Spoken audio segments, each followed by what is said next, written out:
Hey everyone, welcome back to the podcast. Today, we're diving into a topic that I think we can all relate to: communication. Whether you're chatting with friends, sharing your daily life, or even reporting to your boss in a meeting, sometimes it feels like we're speaking a different language, right? Like, you finish your point and everyone's just staring at you, completely lost. It's like, did I just time travel back to 1999? So today, I want to introduce you to a fantastic book called Smart Brevity. It's all about effective communication, and trust me, it can really help you nail those conversations. Oh wow, Smart Brevity. That sounds intriguing. So, what exactly does it mean to communicate effectively? Like, is it just about being clear, or is there more to it?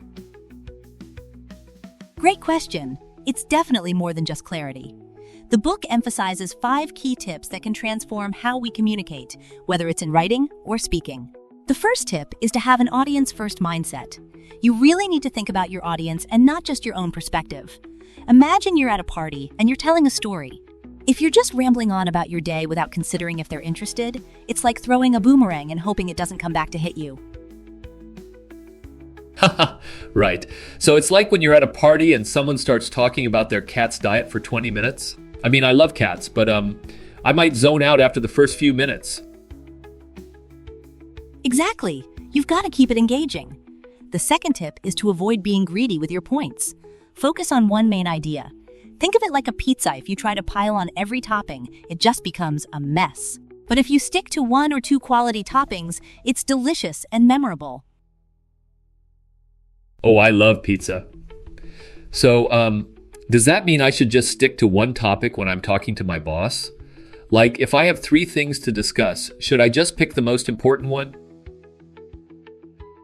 Yes, precisely. It's all about prioritizing. The third tip is to keep it simple. The simpler, the better. You want your message to be easily digestible. Think of it like a smoothie. If you throw in too many ingredients, it can get overwhelming. But a simple banana and spinach smoothie, that's refreshing and easy to enjoy. Smoothies.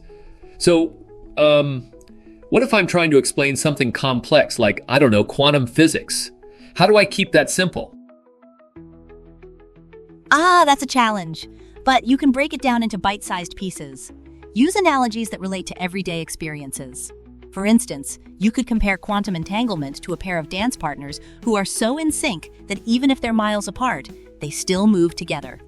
It makes it relatable. Wow, that's a cool analogy. So, what's the 4th tip then? The 4th tip is to humanize your communication.